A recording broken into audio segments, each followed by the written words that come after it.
Hi everyone, here's another part about Quadra V-Tech assembly from Cyberpunk 2077. In the last series we were busy with making the back. Now I continue working on it as well and will try to make all the missing elements, no matter how difficult it is, cause those little things take time as you know. I made an active spoiler in the last part, but I never tested it, so we need to do it now.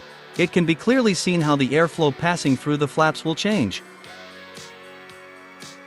The work begins from the rear wheels. I'll specifically make fiberglass wheel cover for them, which will imitate the original disc. I cut out a disc model on the CNC machine from the foam plastic and tried it against the wheel.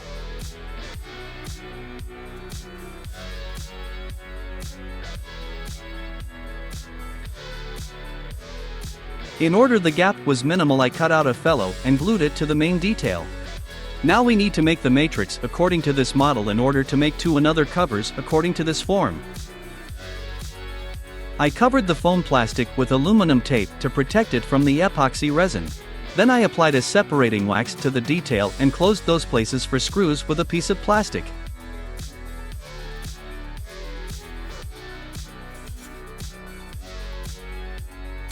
After several layers of wax dried, the gel coat was applied to the model and strengthened with fiberglass.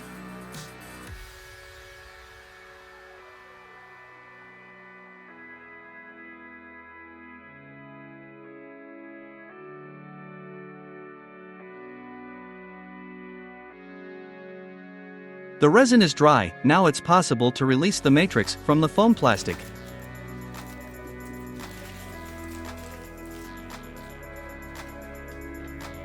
The result is a draft matrix that needs to be improved.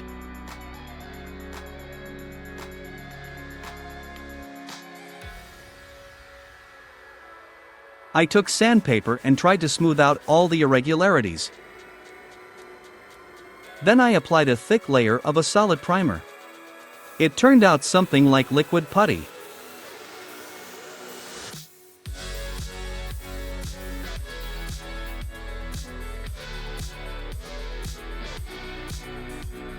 I let the primer dry and applied some separating wax to the surface with the previously treated large defects with plasticine.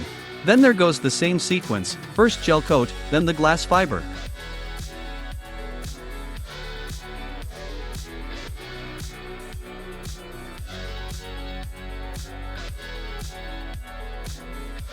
I had a strong hope that I'd manage to remove the finished wheel cover, albeit with defects that can be easily finalized later.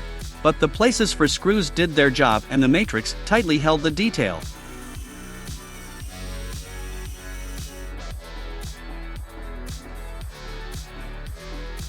The draft matrix will be cut, thereby preserving the model itself.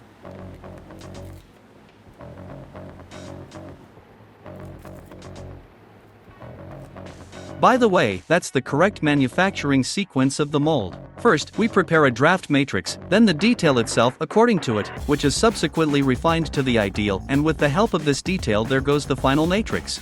Now this draft detail should be improved on with putty to the ideal. I'll start with the most important thing, the places for screws.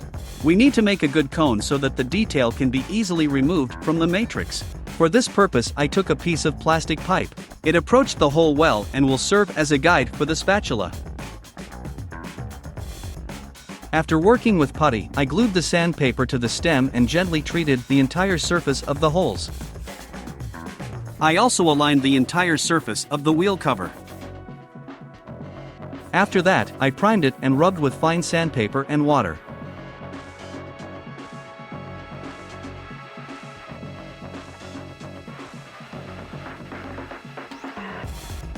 I applied some wax and polished with a soft tissue. The final master model is ready to remove the matrix from it. First, as always, comes the gel, then the glass fiber reinforcement.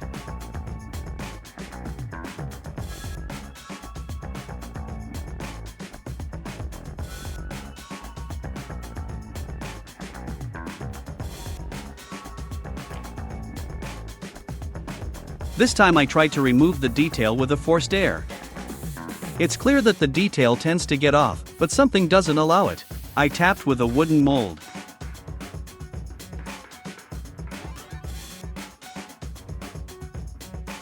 The primer slightly stuck to the surface, but the detail got removed rather easily. Most likely I badly dried one of the primer layers and it remained on the matrix.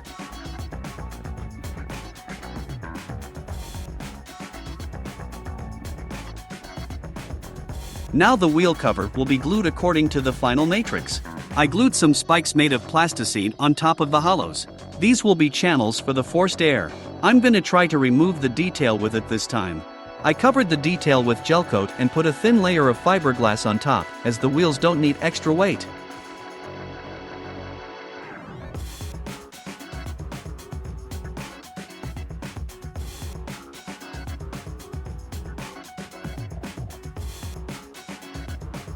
A couple of pulls on the trigger and the detail easily got removed from the matrix.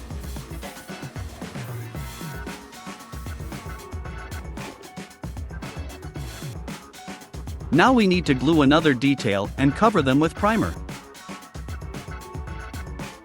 As a result, we've got such even and nice looking original wheel covers.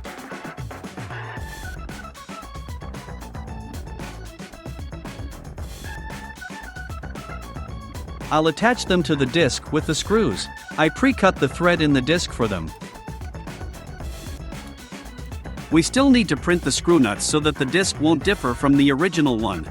Next, I want to make wheel arch expanders. I cut the 3D model into pieces and printed them. Now all the details need to be glued together.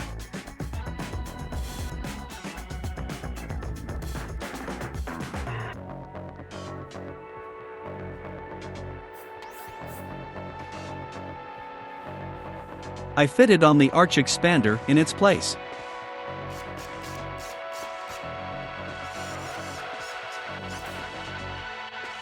It's placed very high above the wheel. In fact, I plan to remove the gap between the arch and the tire. I tried to screw the expander a bit lower. Looks better now, but still preferably, the gap should be smaller. The body can no longer be lowered since the shock absorbers will abut on the fenders and the suspension will stop working. Alternatively, we can increase the edge of the expander by a couple of centimeters, thereby minimizing the gap between the arch and the wheel. This idea can always be revisited. Meanwhile, I'll make the expander of the original size and then we'll have a rethink whether to change the shock absorber or to lower the expander closer to the wheel. I'll glue off the detail with a glass fiber mat in place. Thus it'll take the shape of the body, and it's also more convenient to do.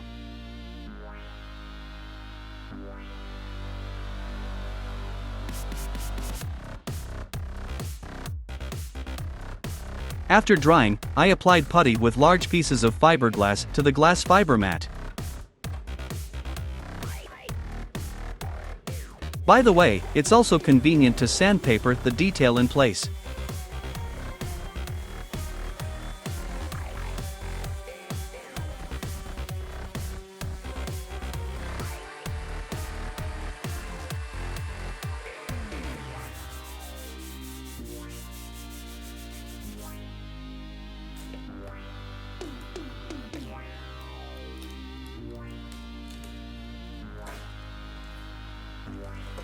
I leveled places for screws using a milling cutter and a screwdriver.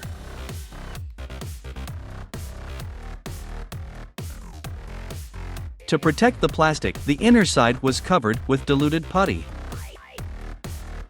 Now we need to make the perfect fit of the detail to the body. For this purpose, the body was treated with wax and I installed the detail in its place and covered the cracks with putty. The putty was pressed inward to form a large contact spot.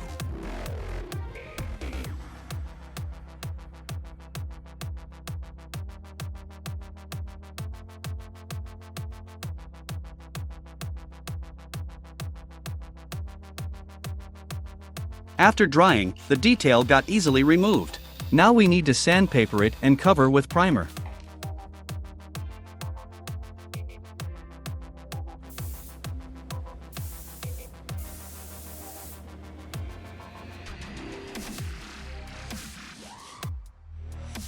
Finally, we managed to completely remove the gap.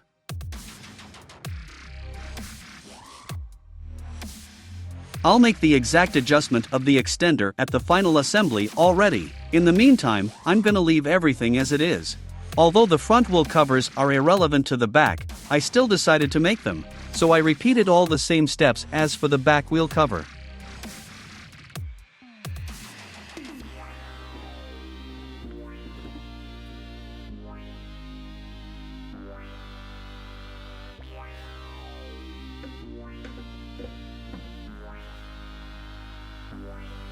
It'll be attached to the wheel in the same way. Only in this specific case I made the hole drill in the spacer. The wheel cover fits tightly into the stamped groove of the disc and it only needs to be pressed in the center to prevent its falling out.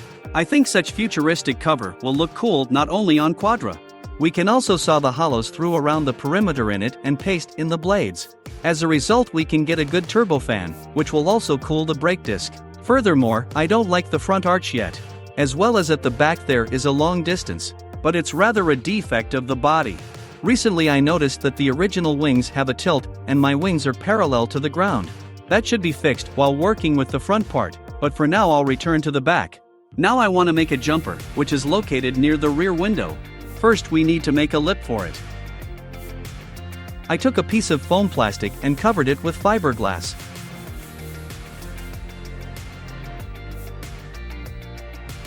The jumper will be made entirely of metal. I cut the base of the jumper from a 2mm sheet, bent it and welded all the seams.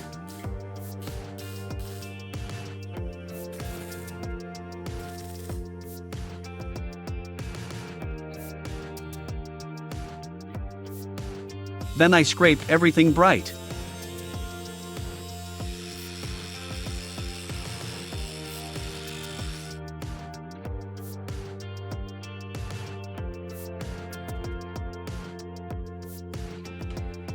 The following elements are the brackets for the roof.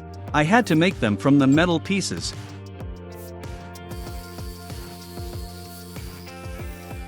After welding and grinding they were screwed to the body.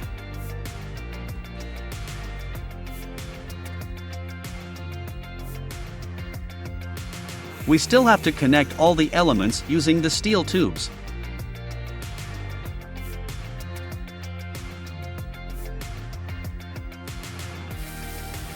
In this case, it's just a decorative element, but it fits here perfectly. Another important detail is the license plate. Above the plate there is a place for the rear light. I'm gonna install it in its place now too.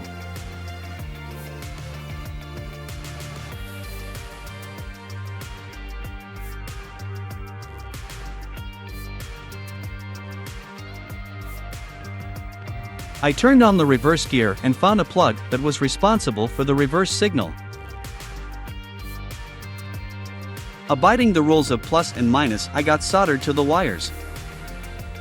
I decided not to cut off the plugs, so I left them as they were, just closed them with plastic webbing.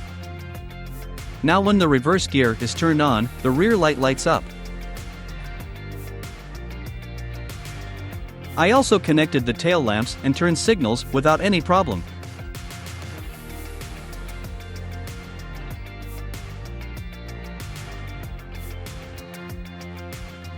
Took a look at the original model again and saw that I forgot to make vents on the back cover. But cutting the body in this place is not a good idea. Also, we still need to make a rear window frame. I'll paste in the insert, which will solve two problems at once. All the slots were covered with aluminum tape. I affixed PVC plastic around the perimeter of the glass for a frame lip. I covered the body in this place with separating wax and began to glue insert from the fiberglass.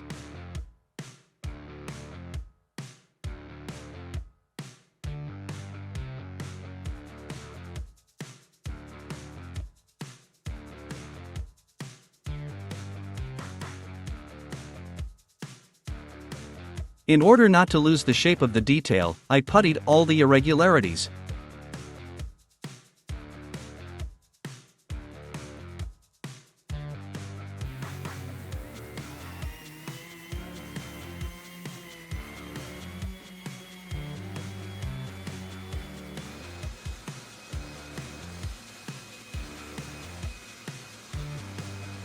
After grinding, the insert was removed. It exactly repeats the entire shape of the body in this part.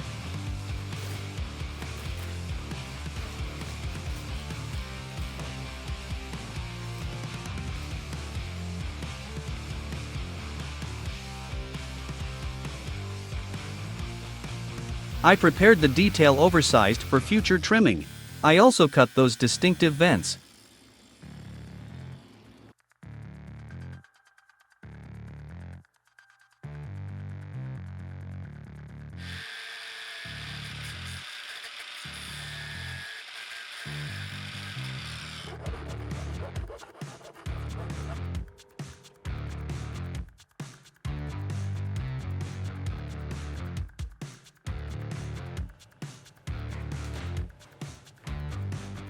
After cutting, the lamellas were deformed a bit. It makes sense to fasten them with a sealant or to drill holes for clips. Now all the details are in their place and look just perfect, just like on a 3D model.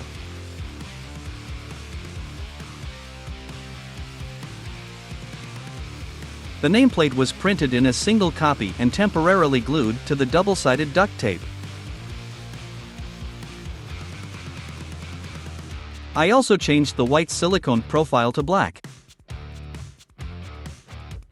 It feels like the white silicone profile looked better.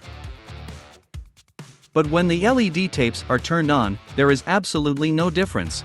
Everything looks so cool.